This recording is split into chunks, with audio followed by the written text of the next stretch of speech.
Hey guys, this is Shino VanHoose, and you're watching Combat Insiders.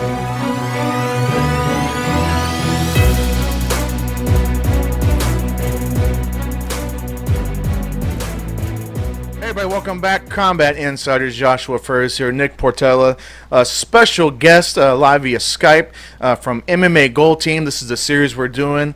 This is part 2 in the series. This is Shino VanHoose. What's going on with you, Shino? Hey, what's up? Going good. Going good. Well, look, I just want to start off. I always ask people. I like to get a good feel for your passion for the sport and what really got you into it. I know I did some reading that you did Muay Thai training, you did judo, you did BJJ. Yeah. So in other words, you don't know what you're doing, I guess is what. A little bit. I'm figuring it out. No, but there so you I go. guess what really developed your love and your passion for the sport. Probably just doing it my whole life. It kind of became a lifestyle. When I was younger, probably about 5 or 6, I was actually doing ballet, and my parents wanted to put my brothers into a martial art. And when we moved, because my dad's military, when we moved, we couldn't really find a ballet studio for me, so they were like, just try jiu-jitsu. If you don't like it, you don't have to keep doing it, So I tried it, got hooked, and then as I got older, I realized that I could make it into a profession, a job, by seeing women like Ronda Rousey come up and Misha Tate come up, and I was like, hey, I pretty much do that. I just do everything separately. So then we put everything together, and it just kind of, as I was growing with it, so it just kind of became a lifestyle almost. So wait, you said brothers, older brothers, younger brothers. 2 younger brothers. Can you take them now if it came down to it? Not anymore, probably. They're not little anymore. Yeah, but you're a professional. Hold on. True. Well, they are too. Or one of them is. The youngest isn't yet, but the middle one, he just turned 19. He's professional in Muay Thai actually, and he has a fight this weekend actually for a title. So. Oh well, shout out to her brother. Awesome. Good luck. Yeah. Good luck. Yeah, so I guess what are you mentioned Ronda Rousey, and obviously she opened up a lot of doors, for female combat sports in general. Is there anybody that whenever you see them on the TV, I guess male or female, that whenever you see them on a card, you're like, I have to watch this fight? Male or female? Or one of each, whatever. Yeah. Usually when there's a girl fight, I always feel like I have to watch it. Whether it doesn't even have to be in my weight class or anything. I just get really into the girl fights. So whoever it is, I usually feel like, everybody be quiet. I have to watch now. But What about Cyborg and Nunes? That's a big one coming up too. Watch. Cyborg. I think Cyborg. I don't know. I like Nunes too. I like both of them too. I wouldn't be mad if both of them won. That's another tough one. I just feel like, Cyborg's gonna. I don't know. That's not hard. Nunes is tough, but I feel like she would break before Cyborg did. Everyone is against me. Yeah, you think Nunes?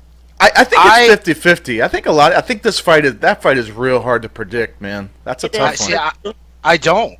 I think it's a cut and dry submission win for Nunes. But Cyborg's gone to the ground before. I mean, she's good on the ground. You know why I say a lot? Because I was at American Top Team in Coconut Creek when she was finishing her training camp for Raquel Pennington. Yeah. And she scared me, and I was just kind of hanging out, talking to fighters I know. So, I don't know. That's how I see it going. But you know what? Enough about them. Let's talk about you. So, in July, you were slated for Invicta 30 against Alicia Zappatella, known wrestler, but you suffered an injury, had a knee pop in training, and you tore an ACL, correct? I completely tore my ACL. So how are we now? I mean, it's getting there. It's getting there, but I'm only 2 months out of surgery, so I still have like 6 months more of rehabbing to do. They told me that I could probably be back to fighting in 8 months. when I initially got the surgery. So I'm hoping, I feel like it's going good. It's going pretty smooth, and I think it's actually going pretty fast too. So hopefully it's a little bit sooner, but I also don't want to rush it either. I want to do it right and be smart about it.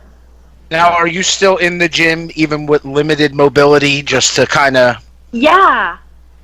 stay in that, I guess, mindset maybe? Yeah, for sure. So I've been training a lot of like upper body stuff, just kind of keeping my body in shape. I've been obviously I've still been dieting pretty well. Besides, like last night I had a pizza for dinner, but for the most part I'm eating pretty clean, and still at the gym. I help the black belts over there teach the kids class, so I'm still over there for that. I actually did my first jiu-jitsu class on Tuesday in a while, which just to see how my knee held up and everything. I didn't do anything live, but I did a lot of techniques and stuff, and it held up pretty good, so I think we're in the right track. Yeah. So yeah, we're on the right track, and I'm pretty itching to get back in there though. So here's a good question. You're an atomweight, and I have argued that atomweight should be in the UFC. I think it's a great weight class. I know a bunch of ladies that fight at the weight class. The fights are always exciting. Yeah. You are all full of energy. Like, we get tired just watching you fight. Like, we're not even fighting, but you guys just go and go. Do you think that now you see they're like kind of possibly adding a weight class to the men's, taking one away? Do you feel like the atomweights will eventually make it to UFC? Sure. Yeah, for sure. And I feel like that because I think atomweights are exciting to watch. Like you said, they're exciting, they're explosive. And I feel like there are more smaller women than smaller men. So, everybody argues that the 25 males should go and stuff like that. But I feel like women, the average female, I feel like walks around the the fighting weight 105, 115 kind of weight class. So I feel like that's where you're going to find the more exciting, explosive fighters.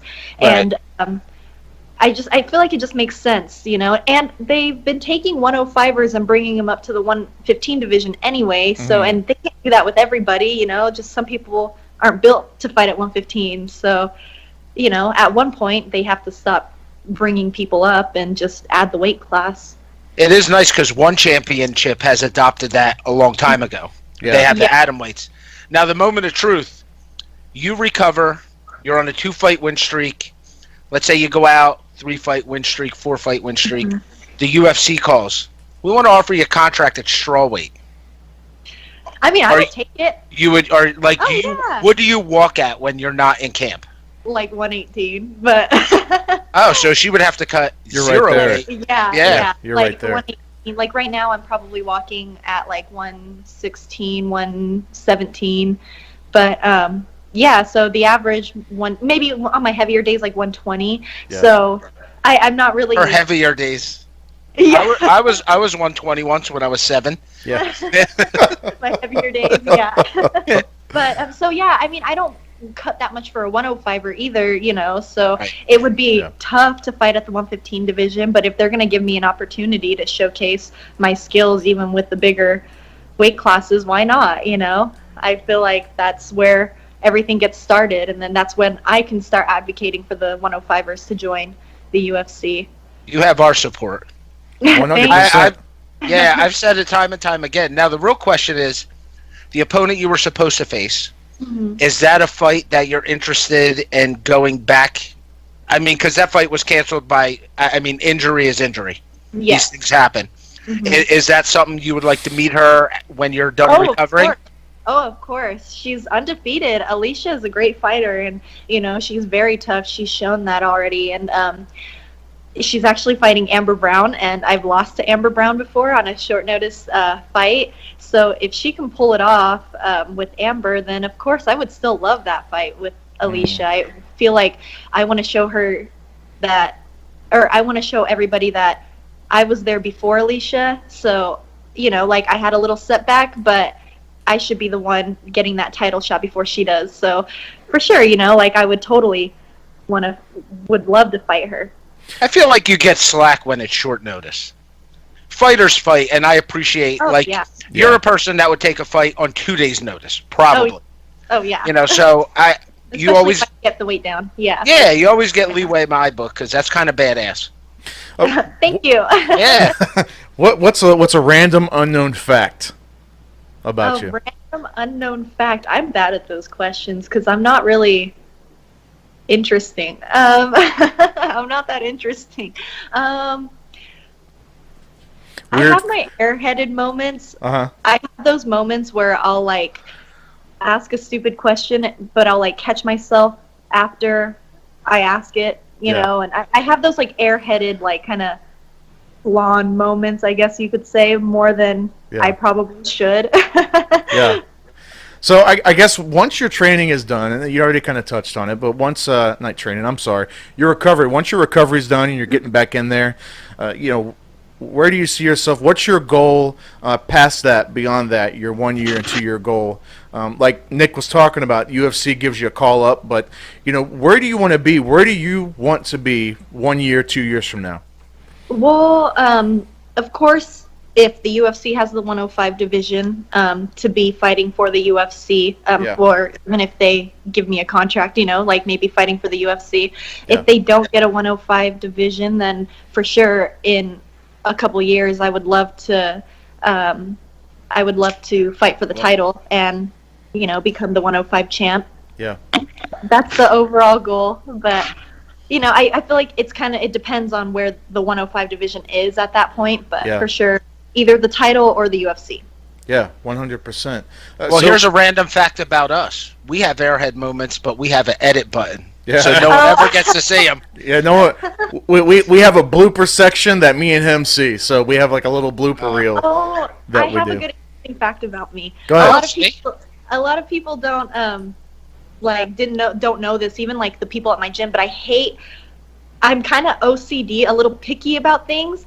So I like all my socks to be matching. And yeah, that's me. Even if they're like the same sock, like the left and right socks, they have to be matched with their left and right pairs. And like I do that. Matching. My closet's color coordinated. My kids wear socks that don't match. It drives me crazy. Oh, I can't. I'm like, how do you survive the school day? Yeah, if I had kids, I would tell them to not leave the house until they get matching socks.